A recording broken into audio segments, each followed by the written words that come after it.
Izintsana zobani na ezi. June 1976, a year to be remembered. Kusisankwe nje ngulo mbhodamo yazi yimeme kabanina le. Wachipha izinyembe zomntwana womntu omnyama ebuza kanti senze ntoni na. Kwathi kanti bayichukumisile. Sihlabe ikhwelo ke nakuninto sobawo sithi Black Lives Matters.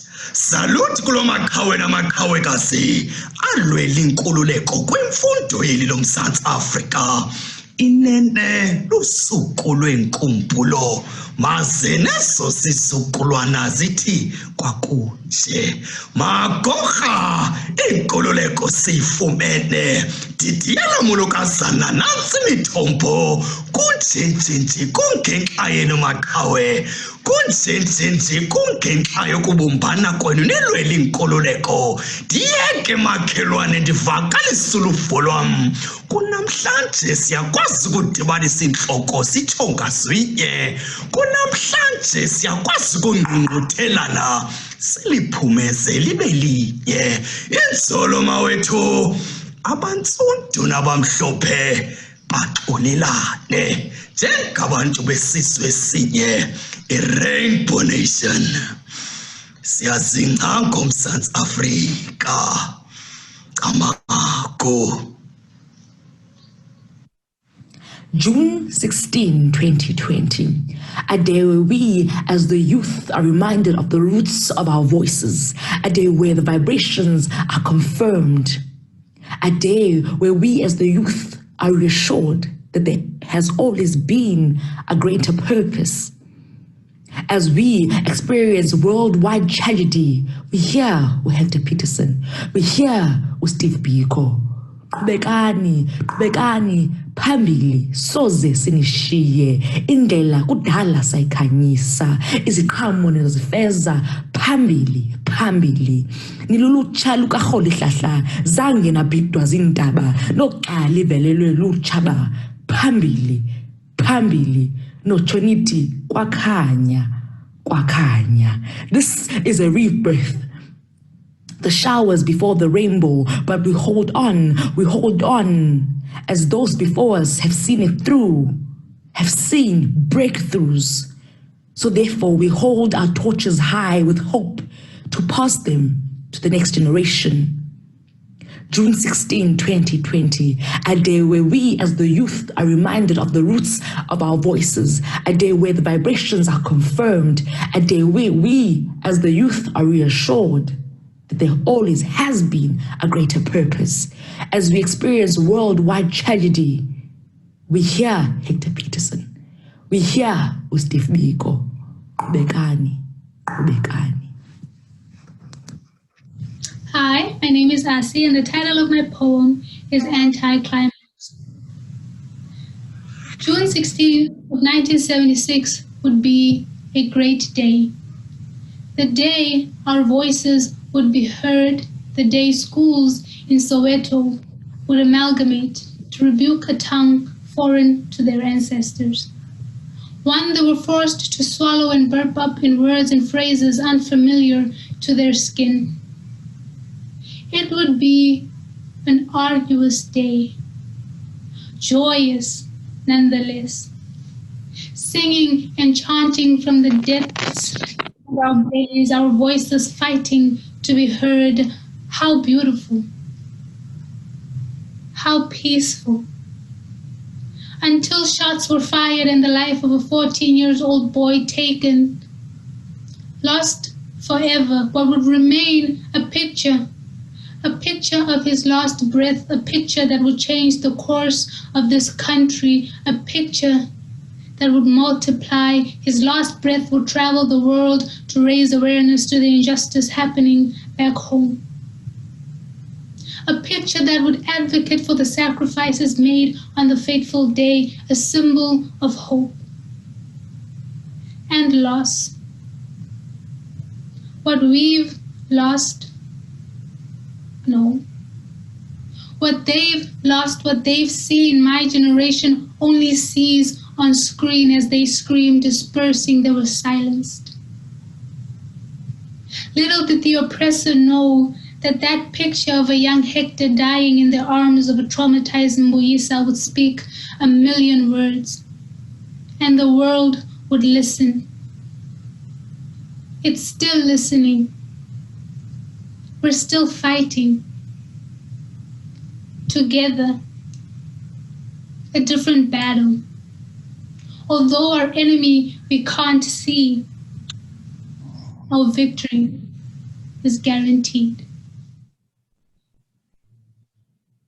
Ndiza nemibuzo ndimangalisekile Silimela.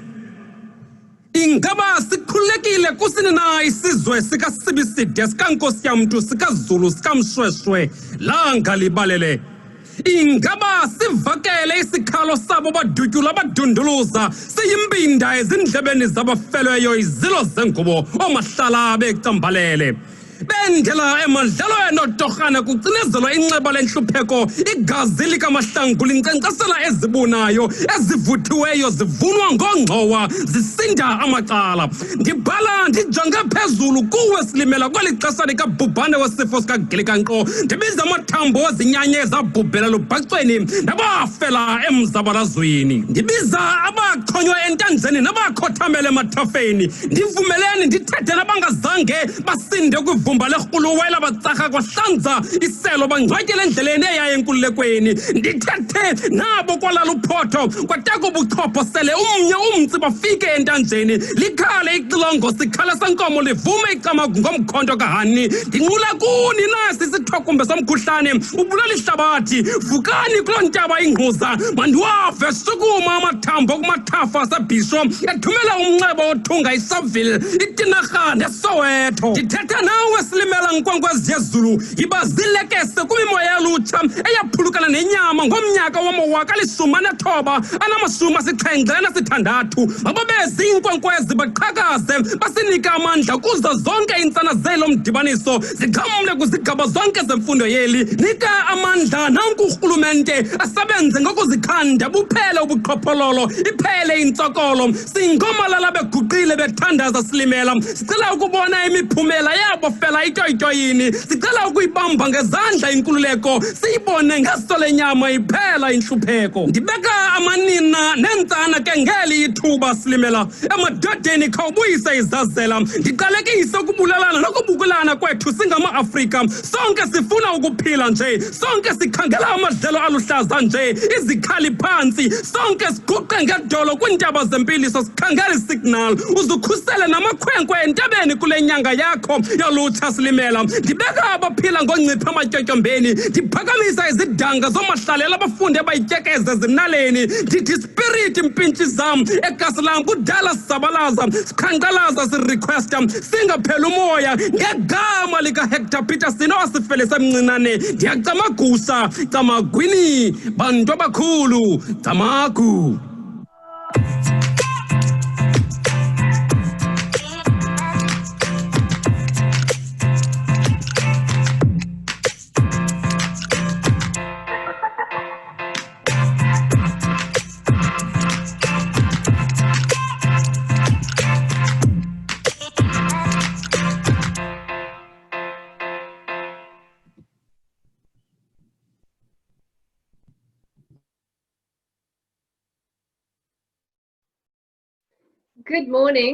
Good morning, everyone, and welcome to day 2 of the Nelson Mandela Youth Convention, the third convention in 2020.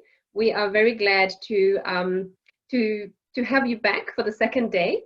We're going to slowly make a start. I think we're expecting that people will trickle in this morning, but we're going to slowly make a start. We've got yesterday was it was heavy on content, but light on different activities. I think today we're still hopefully going to be heavy on content, but we've got quite a few more activities and issues to get through, so we want to make a start. My name is Siv Helen Heshadal. I work for a public entity called EXEC and work together with the university, and I'm pleased to be back for the third iteration of the annual youth convention. I'm still going to be working with Pedro Mzaleli, who was leading us yesterday, this morning. what we're going to be doing today, we're going to take a little bit of time and just see.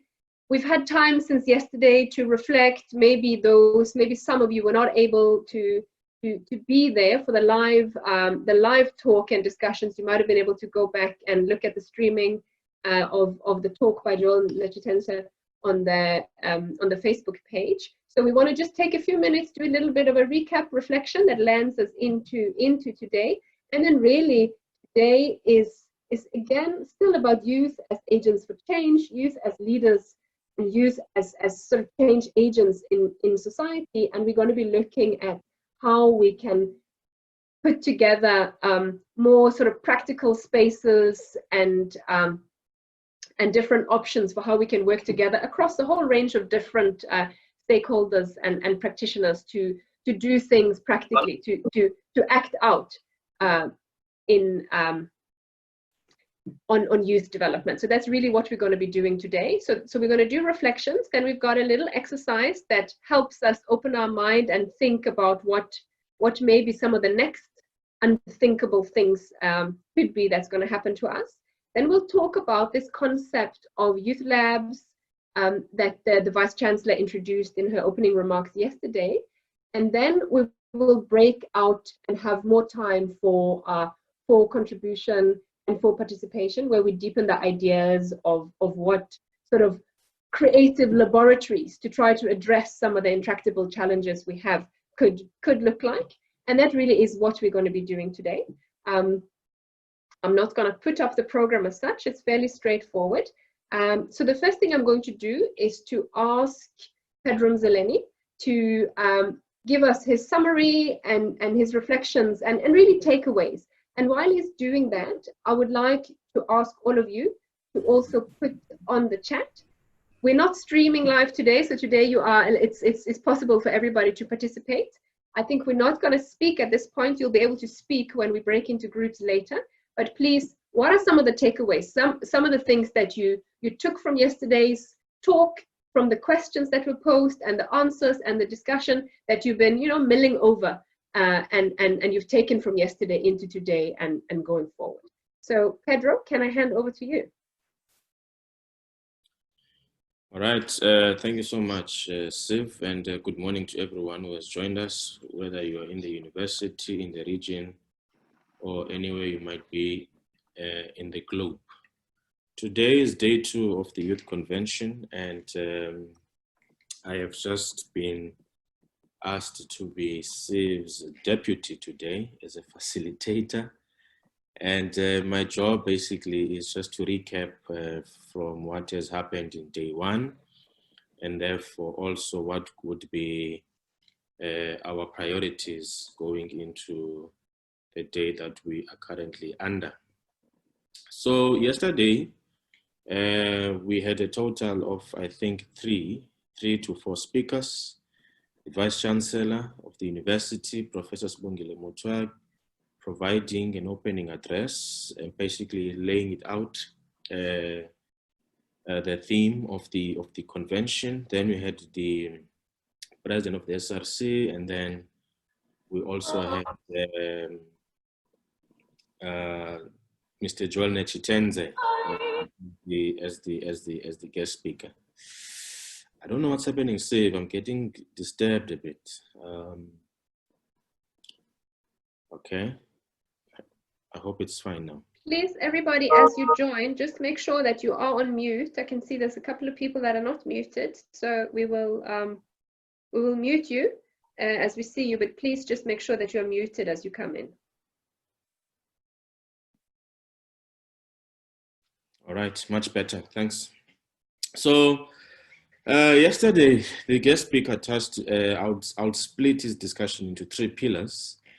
His first emphasis, firstly, was around education, and particularly Black education, fixing the systems that are in place currently, and how do we make Black education work for each and every child, so that we could have new kinds of models, new kinds of, consciousness resources that students possess, a new kind of an education that has priorities that are anchored on community development, building of new layers of the economy to provide opportunities for previously marginalized communities and people.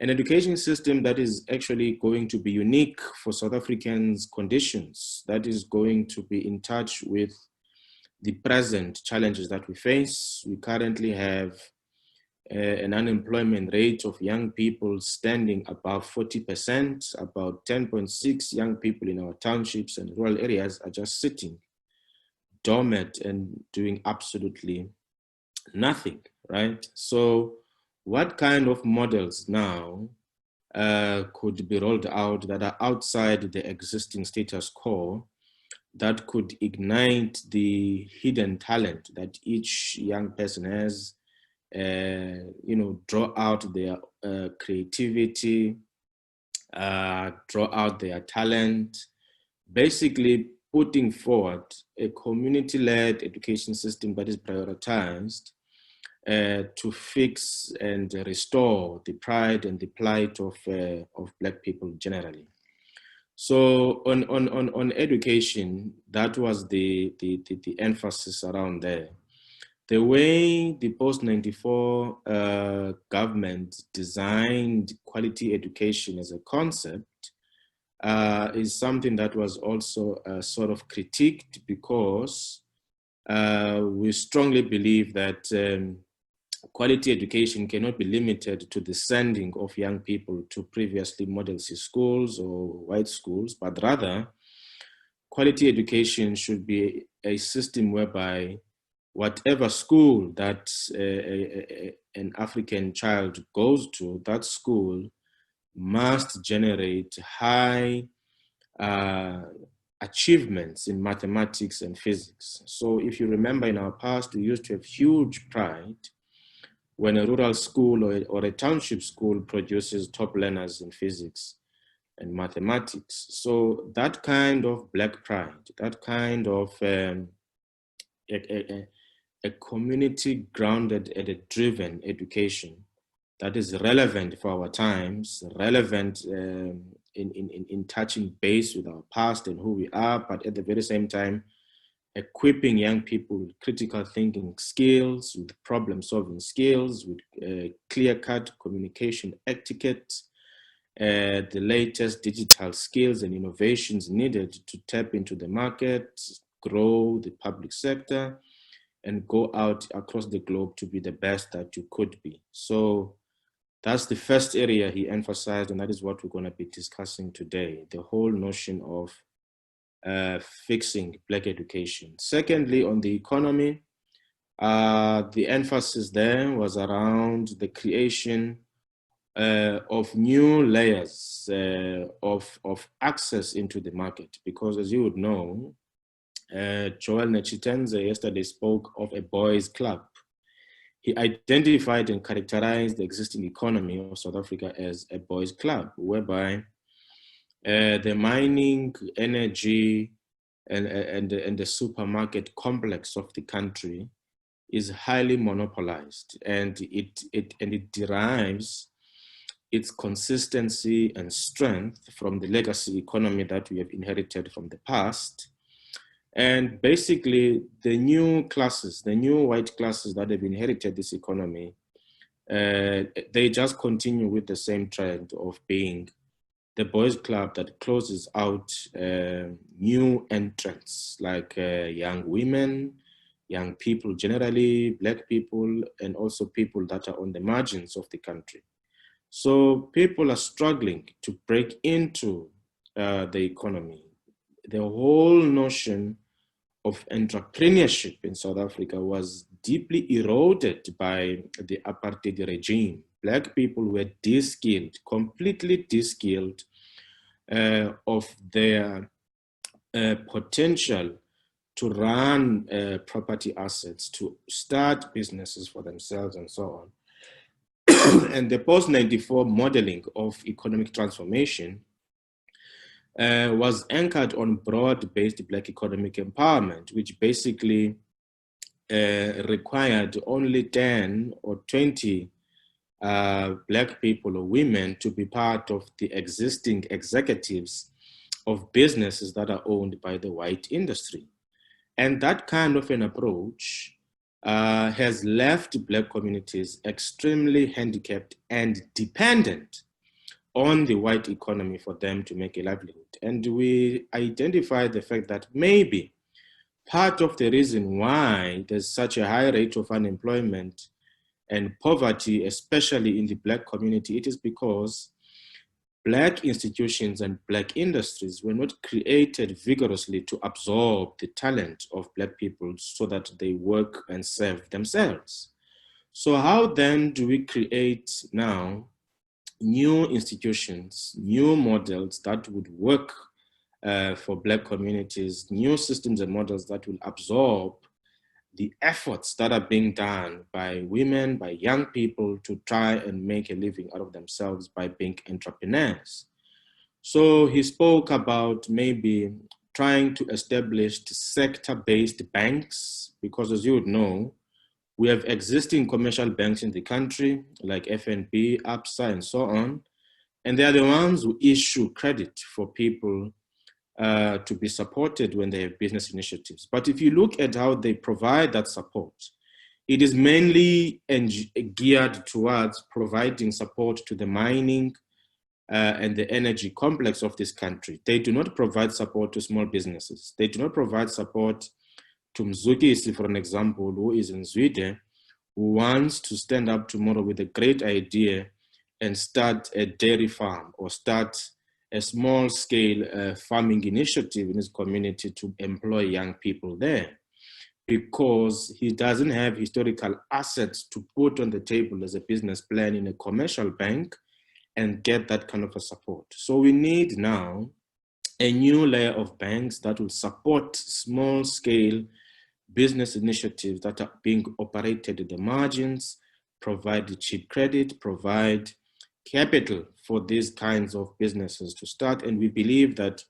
once that hard work and effort is done by those communities themselves consistently, we could in the near future grow our own economy that will support our own communities sustainably. And the word sustainably, it was not used liberally, like how a CEO would use the word sustainable, but sustainable in a sense that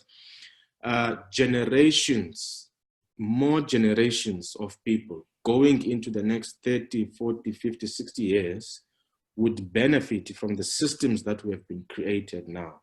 So entrepreneurship, not only as a business virtue, but entrepreneurship as well as a personal value in a young person of how you yourself treat yourself as a project, continuously take initiative to develop yourself, basically be the champion of your own development, which is the last pillar, Siv, that the guest speaker spoke about. Young people themselves taking initiative of their own future, right? So he made an example about figures like Charlotte Maxeke, Oliver Tambo, Anton Lembete as well. If you look at those figures, right, they were multidisciplinary in their formal education. They studied music, they studied law, they studied science, they studied mathematics, but at the very same time, they were revolutionaries of our anti-apartheid struggle.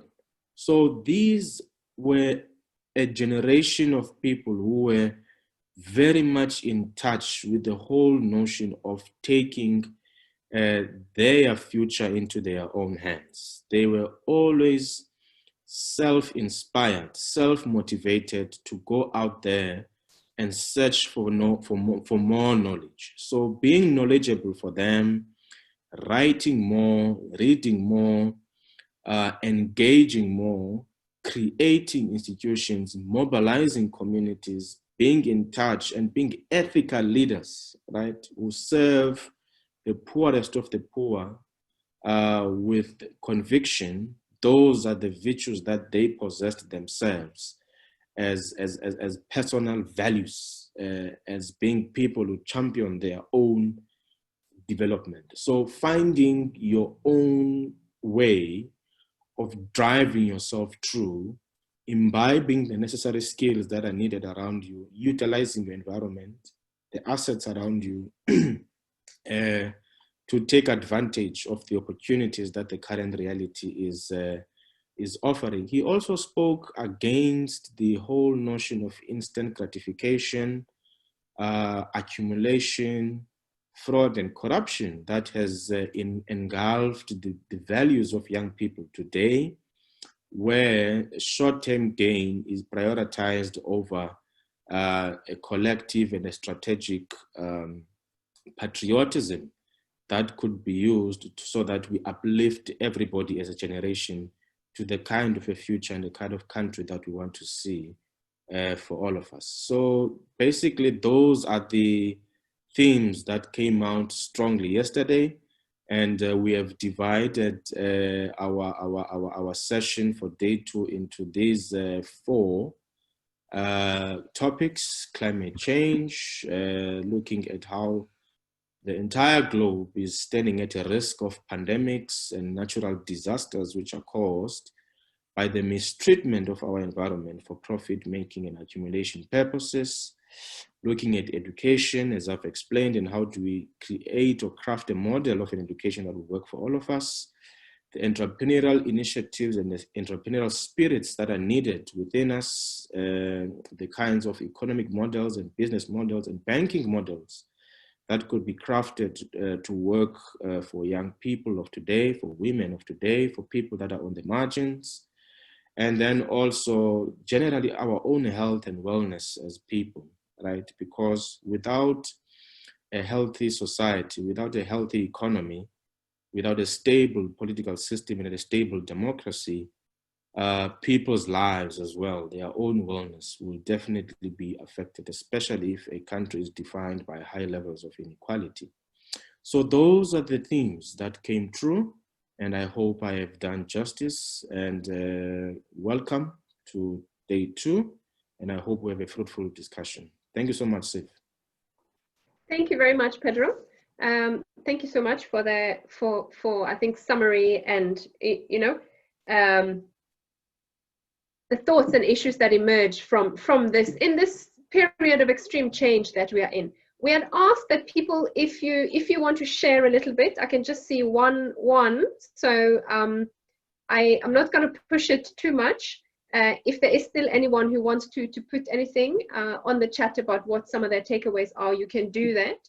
Karen says that what really resonated for her was the issue of the point being made that we shouldn't see young people as leaders of tomorrow, but leaders of today as well. Because I mean, change really isn't something we can postpone. You know, it's something that we have to start today. So I think as you go, you can add those as you go. If you don't have anything more that you're adding right now, I am then going to move on. Sorry.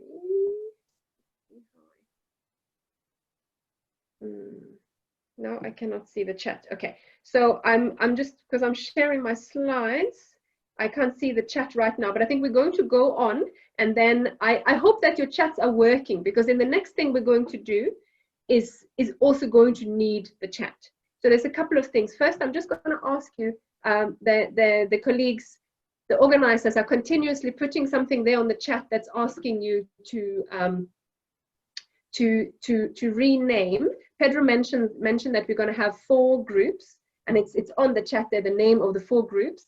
And we just, in order to know how to split you guys up, you know, I'm sure in class the teachers split you randomly, but we want to split people up into the groups where they want to discuss. So there's 4 themes there. So please just hover over your name. Hover over your name on your screen, and there's 3 little dots. You know, when you hover over the tile that has your name, if you're on the gallery view, hover over there and select rename, and then you just put 1, 2, or 3, 1, 2, 3, or 4, depending on which group you would like to be in. But we'll continue to remind you about that.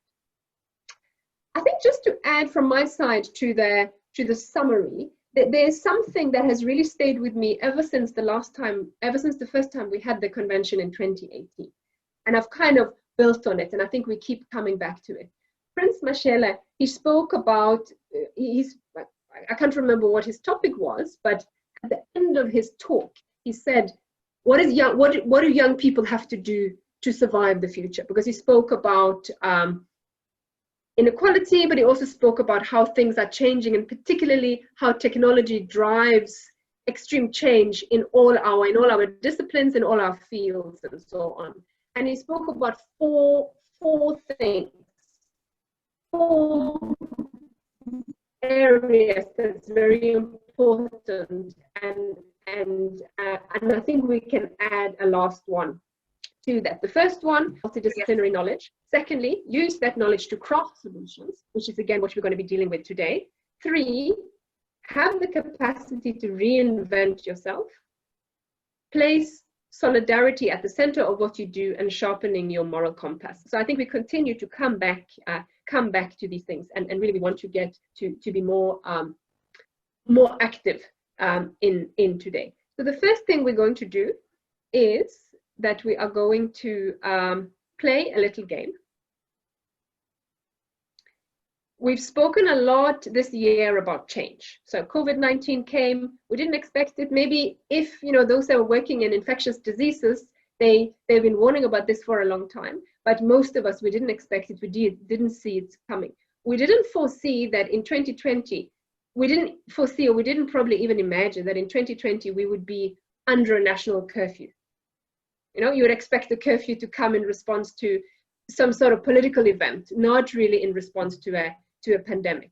We probably never imagined that you're going to get a WhatsApp or an email from your university saying that from now on, all learning will be online. And you never imagined that you'll be receiving data for those universities where we have been doing that in order for us to have to do online learning. And it doesn't mean that it's an easy thing, but we never necessarily imagined it. And probably now many of us are asking, well, do we really have to go back? Do we really have to go back to the way things were? And I'm sure that many young people in Black and Latino communities in California would not have imagined that in 2020, they would have to stay indoors week after week because of poor air quality due to fires. And neither probably did they in Australia last year. But the signs were there. So the signs were there. And sometimes we're not looking for the information, we're not seeing what might come, and we're not looking wide enough, because we are focused on the areas where we work in. Last year in the convention, we spoke about learning from the past and learning from the future. Joel Neshitensa spoke about that yesterday as well. Learning from the past is about taking inspiration, learning from the struggles of others, also learning, of course, about cause and effect, about why things happen. Learning from the future is about being better at anticipating change and anticipating how different trends might intersect to create change in the future. The future obviously is a dance of structure and agency. There's much that is determined by structure, superstructure, if you like, other social structures, but there's also those things that our agency can play a role in, and that's really the things that we want to talk about today. So we invite you now to play a game. Okay, it's a 5-minute game called "What Will You Do When the Next Unthinkable Happens?" So there's been a lot of unthinkables, and probably the early this year, first few months of the year, both in South Africa and globally, newspapers are full of sort of headlines talking about the unthinkable, So I'm inviting you to play a game that is called The First 5 Minutes of the Future. Essentially, a game is in this sense, it's not a computer game. It's a workshop exercise that we've adapted from Institute of the Future that is based in the US. So it's going to take 5 minutes. I'm going to give you a scenario, and I need you to just take pen and paper, or I need you to use the chat. So I hope that please, as many of you will participate as possible. So in the 5, I'm going to give you a scenario and then read out a few questions. And I want you to write either, but don't post it before we say it's time to post. So while this scenario is playing out, while these questions are playing in your mind, I want you to write down, free writing, don't edit yourself, just like immediately. We want you to write down what the immediate reactions that go through your mind if this kind of unthinkable thing were to happen. So please take pen and paper, or you can type on your computer or your phone. And after about 5 minutes, we're going to ask that you share on the chat. So the scenario is drawn from one of the many things that is at the same time unthinkable and thinkable, like COVID-19 was, like day zero, water day zero in Cape Town was, or the looming water day zero always is in Nelson Mandela Bay, where many of you are. This one is in the realm of, you can call it politics, you can call it technology. You're at home. So this is the scenario. I hope. So just now pay attention to what goes through your mind. You're at home. You realize that the internet is out. You've got no cell phone service. If you check, nothing is broadcasting on the TV or the radio, even though the electricity is working. So it's not a load shedding event. It's as if all forms of communication have suddenly stopped.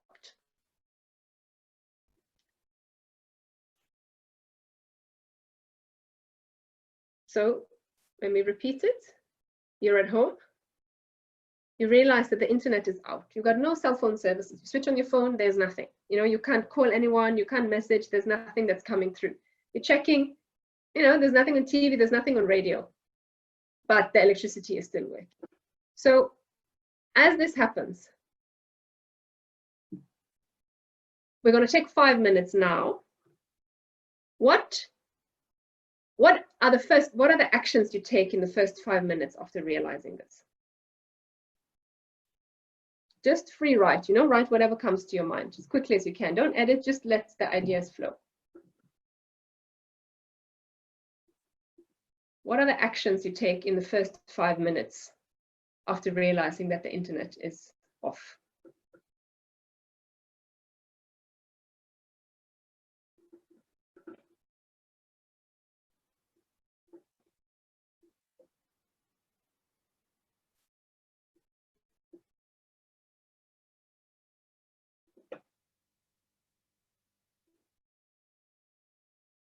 How do you feel?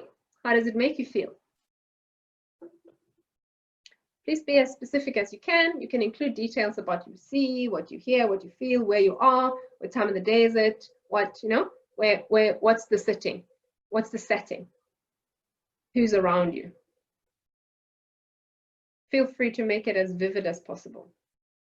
Please don't post it as yet because there's 4 questions, so just hold on to your notes. What possible explanations do you come up with for what's going on?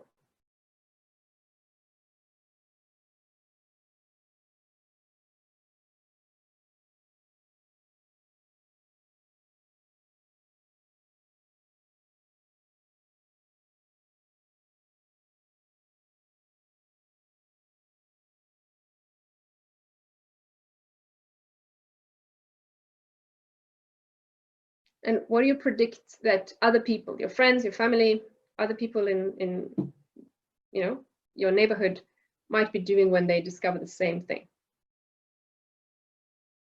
So please, we've got 2 more minutes. So please just, you know, free write whatever comes to your mind, and I'll ask you to post it just now.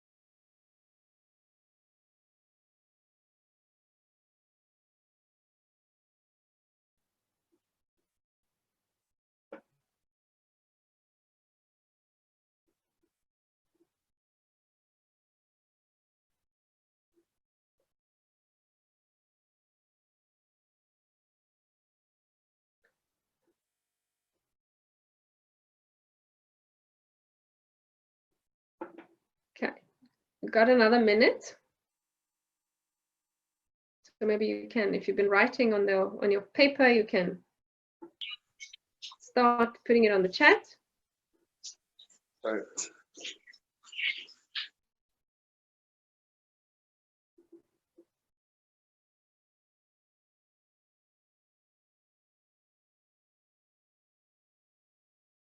In 5 minutes, there's a lot of things that can go through your mind, including probably what the heck is she up to?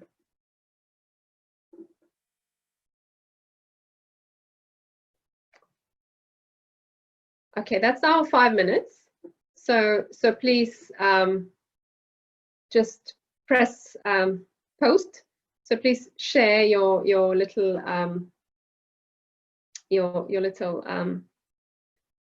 what you were writing.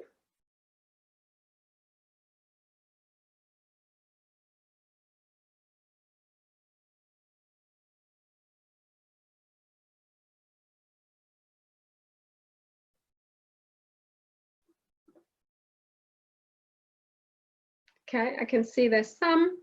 We've got Asona and Dumluwayo has posted. Please, colleagues, you can feel free to post.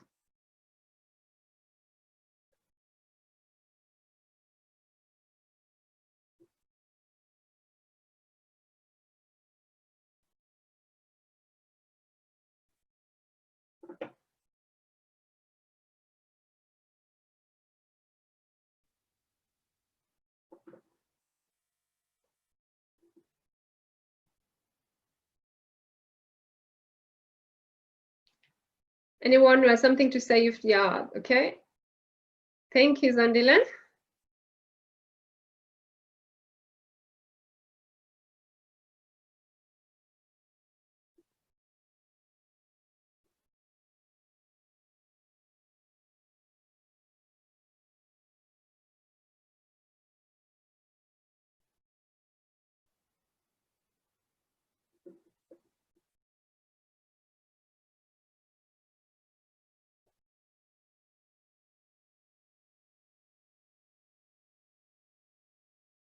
Okay, I'm just going to give one or two more minutes for a couple of more people.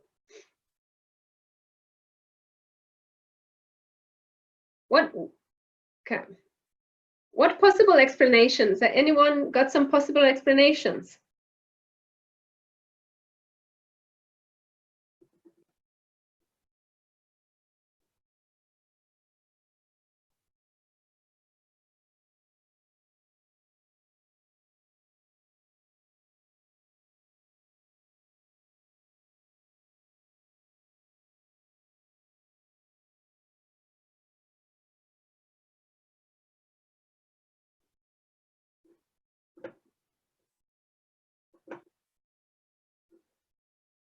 Okay. All right.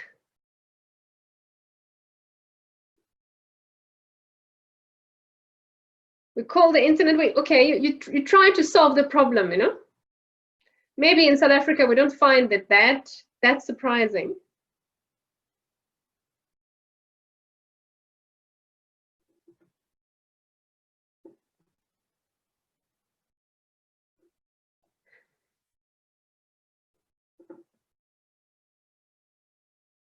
Okay, we're gonna chill. We try to find out what's going on. We try to solve the problem. We try to restart. We just decide to chill and step back. I guess we're used to things not working from time to time, and we just decide to see what's going to happen next. But what could be the reasons? Why could there be a complete communication blackout?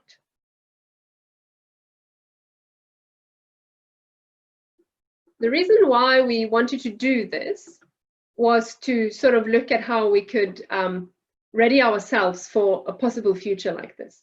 What could lead to a scenario like this, like a total shutdown? Okay, other than sea cable being out, or other than Eskom moving to level 8 of load shedding, but a total communication shutdown. What could lead to it? Is it possible that it could take place? You know, and what can we do to be ready for that when it happens, or to prepare ourselves for that possibility. So I just want to there's some links there. We can post them in the chat, because I actually borrowed this scenario from somebody else, where this game came from.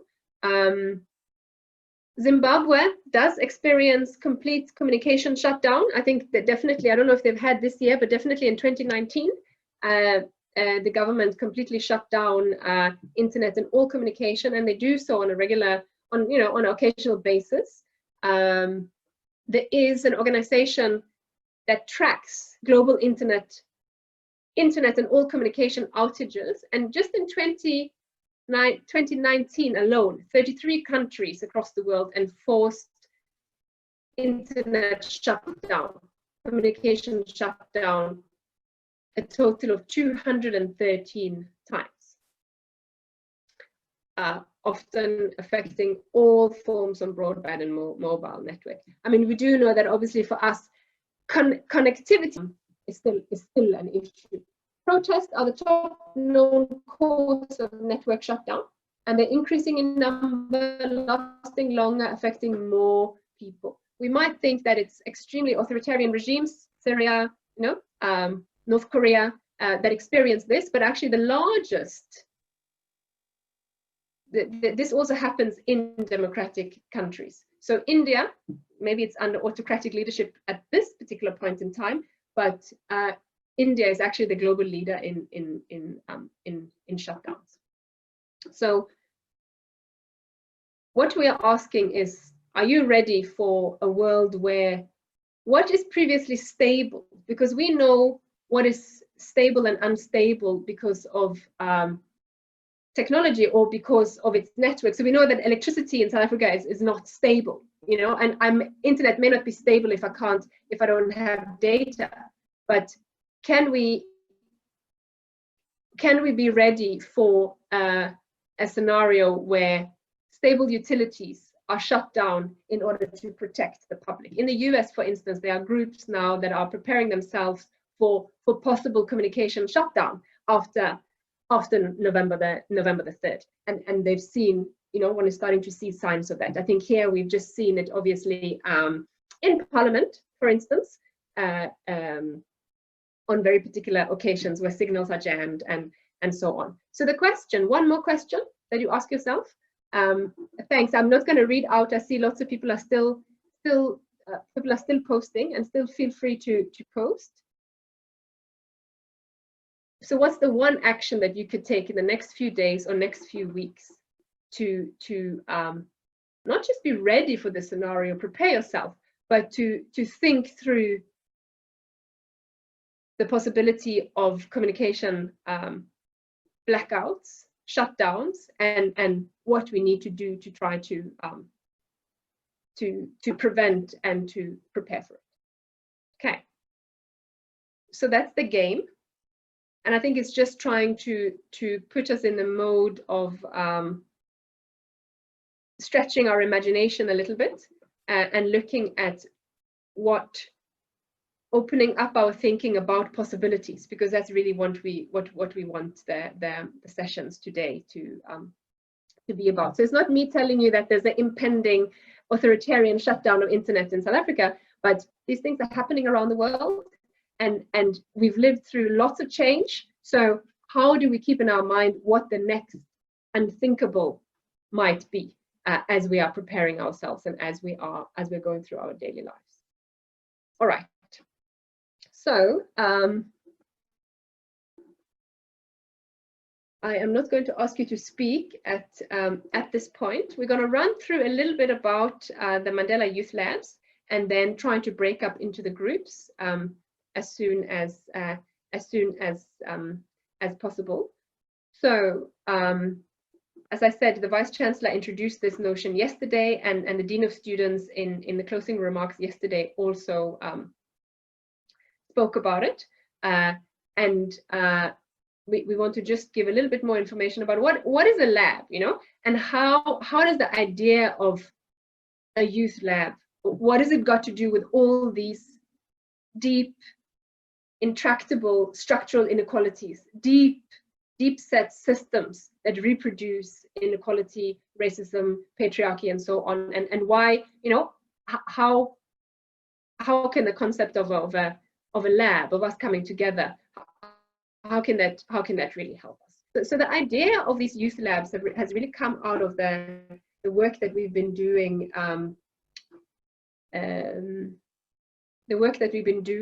around this convention for the last few years. And it's really a way of trying to get the initial idea of this is about dialogue, it's about learning, generating knowledge, and bringing people together to strengthen and deepen youth development in South Africa. But we've got to do that beyond the convention. It's not enough to come together for a day or two to talk and debate. And sometimes, very often, we listen, because in these kind of events, we listen more than we participate. We spoke yesterday, and I mean, Pedro, spoke about the sort of some of the root causes and main manifestations today. You can write, anyway, there's pages and pages of documents that look at youth development and the complex set of issues that young people are facing. And very much, obviously, in South Africa, it sort of comes from our extremely high inequality, poverty, and high unemployment that was on the rise before Corona. And at least for the Eastern Cape, when you looked at the details of the various sectors, most of the sectors that were traditionally employing young people were already losing jobs before the pandemic. So sectors such as finance, retail, those where young people can find work, particularly young people with lower levels of education could find work, they were already shedding. Digitization, automation was already starting to push out young people from those sectors. Finance, for instance. Finance has been one of the big employers, but we know that branches are shutting down, banks are shutting down branches, and so on, and the work is being automated. So a lot of so all of these challenges and issues are interrelated, and that's really what labs are about. I'm not going to go through that. We've spoken about that. And really, an idea of labs is that they are spaces for creating innovative approaches, youth-centered, youth-led ways of addressing these challenges, but beyond projects and programs. Again, yesterday there was a lot of questions around how government has not done enough. Our programs that we put in place to achieve transformation, just they haven't yielded results. And again, Pedro this morning talks about sometimes our approaches are about asking for a slice, not about fundamentally changing the structures that reproduce inequality. And projects and programs, I think, no matter how well conceived, they probably are just not enough, because challenges are so interconnected into one another. So we've got this, we've drawn on an idea that is called the social lab. So the idea of social labs have really grown out of this recognition that, of course, there's resistance and there's political mobilization. Absolutely important, because you can't recreate a new society unless you're politically active in many different ways. There's also development work, where people are doing active work in their communities, but sometimes it's not having the impact that it needs to have. So social labs really are based on this understanding that the problems we're facing are complex, they're interrelated, and one needs to work together across a wide range of participants to try to do something about it. It's not so much just about solutions, because it's much more intractable than that. So labs are social labs are social, bring people together. Experimental, they're not once-off experiences that are trying to come up with a report or come up with a once-off exercise, but they're ongoing and sustained, and they are systemic, meaning that the ideas and initiatives that are being taken, released as prototypes, aspire to be systemic in nature. They try to get to some of the root causes while still having sort of impact in the shorter term. So I just wanted, and this is not a lecture, but before we launch into the discussions, there's a few key words in that, and it's some words that were being used. It's being used yesterday, and we continue to use it. And the one is system, and you can take many approaches to how you define a system. I mean, you know, you can come at it from a natural science, biology perspective, where essentially, you know, the human body is a system, an organ is a system. Or I think here we are much more concerned with social and human systems. But what do we mean by that? So a system is a set of things that work together and form an interconnected network, a complex whole. Social systems are relationships, networks that contribute or constitute a coherent whole that exists between individual groups and institutions. So it's about parts that interact. And if we're going to do something about it, you cannot just do something about the parts, because you're then not going to have the impact that you need. I mean, to use a illustration that is probably suitable for this occasion, parts alone, you know, I'm trying to deal with access to finance, right? It could be a part. It is not sufficient in order to get young people economically active. I'm trying to deal with training. Training alone is a part, made up of many parts in itself, but it's not sufficient. You need to act across. I'm sure you know this one, but you need to work across the whole picture in order to have some sort of impact. So systems thinking in that sense is big picture thinking. Another word that was used a lot, complex problems, you know, complexity, it's complex, wicked issue, wicked problems, complex problems. And again, it's about some problems, some issues are complicated, they're technical, you can have a straight line, step-by-step solution, and solutions might be predictable, but the issues, the social issues that we are dealing with, you can't just design a solution. It is not a pipe, you know, you can't just design a solution. You need innovative responses, there's no straight line, and you have to experiment, you have to try out and experiment with solutions. And actually, you never really solve them, you know? I mean, youth unemployment, you're never really gonna solve it as such, because the systems reproduce it all the time. But you just have to push forward, experiment, and try out and see what you can do. So therefore, it's really around systems change, you know? If systems are patterns of relationships, systems change then is trying to create new patterns, new relationships, new ways of organizing the relationships within the system. It's about root causes, but it's about trying to get to the bottom and trying to see the interconnections and then trying to deal with that. So there can be a long lecture about systems. I'm not going to do that. The last concept is that of a laboratory. So why a lab? You know, you can say that a laboratory probably conjures up an image like this. So what do you mean? You know, it might conjure up an image like this. You might be, you know, inclined to sci-fi. Futurism. A lab might, you know, give you an image like this, or it might give you an image of some form of IT lab that we know well from our institutions. But a social lab is a place that's designed and created for learning, for experimentation and creation of knowledge. So we learn. I mean, we go to education institutions, we participate and we learn, but they're not necessarily always spaces for us to really experiment and try things out. Social labs are spaces to connect science, technology, and research, outcomes of research with real life problems. It's a practice, and it really is a way of trying to address some of these complex problems that, and in this case, many of the complex problems that young people face now and in the future. And it really is an issue of how do we experiment, you know, with trying to address that. For this particular Mandela Youth Labs that we are wanting to create, It's looking at three things in particular: connect, learn, and create.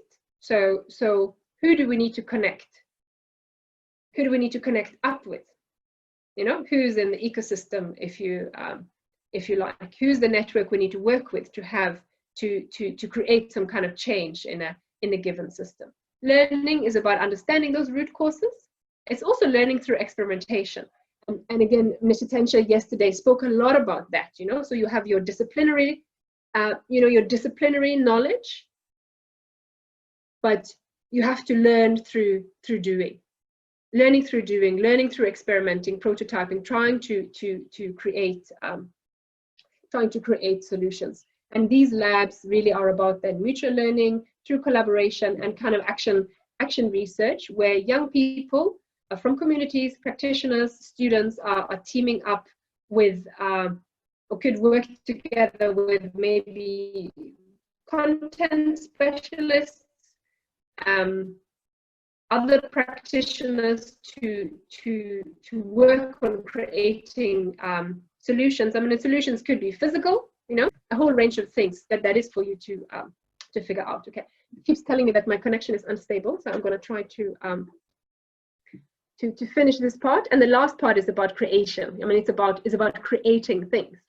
Could be physical things, could be campaigns, and so on, as I said. So we've got 4 labs, because I think we want to take the time to break up now.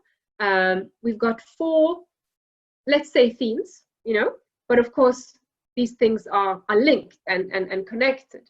We've got 4 themes. The first one is looking at climate change, resource stewardship. Yesterday, Joel Neshitensa spoke about a just transition to a carbon neutral world. So it's the realm of the environment and the realm of sustainability. And again, as Pedro said, not necessarily just sustainability as in financial sustainability, but a system and a way of being that doesn't reproduce human hardship, if you like. The second area is around entrepreneurship. I think I've got the numbers wrong here, have I? Yes, okay, I'm so sorry. I'm going to swap them around, go with what's on the chat. The second one is education. The third one, entrepreneurship, and the fourth one is health and wellness. So in the climate change, those that join there, you can talk about, it'll be a discussion about sustainability, about a just transition. There's a lot of focus on climate justice, around resource stewardship. So just what is that, and how does it relate to young people today, and young people, the challenges we face as young people, and the issues we've got to be prepared for. The group that is dealing with education can pick up on issues of, there's obviously the access issue always, but I think particularly areas of decolonization, Africanization, as Pedro said, there are, Black education or education for a different future. There's also the more technical issue, if you like, of future skills, you know, for what labor market is going to need. So education can go in many different directions. In terms of entrepreneurship, it's about the economy. It's about work, livelihoods, youth and students in business. But it's also about an entrepreneurial spirit and entrepreneurship as a kind of attitude and approach to thinking and being that is about actively seeking and creating change and opportunity. The last one, mental health and wellness. Joel Neshitensa yesterday spoke about some demographic issues. You know, we spoke about just the number of young people, youth bulge, and which are demographic factors. And there's a last group here, and I think in the particularly last year there was quite a lot of focus on mental health, where students were raising, and they were having quite a critical point being made about how institutions of learning take mental health seriously or not. There's obviously issues of sexual and reproductive health and other sort of health related issues. And I think we do know that in the COVID-19 pandemic and lockdown, these issues have come up, both the mental health in terms of insecurity and fear for the future, but also how sorry, that should be sexual, not sexual. Sorry about that. But also how the impact of clinics being less accessible, you know, and what's coming out of that. So we're going to split up into 4 groups. It's 10, so I think we can definitely have about 90 minutes or so in the groups. So the first one, Mandela Didiza is going to lead that discussion. Second one on education, Siposetu Sandi is going to lead that discussion. Lawrence Bwanika is going to lead the entrepreneurship discussion, and Ntombovoyo Linda is going to lead the health and wellness. I know there's been a lot of activity on the chat, trying to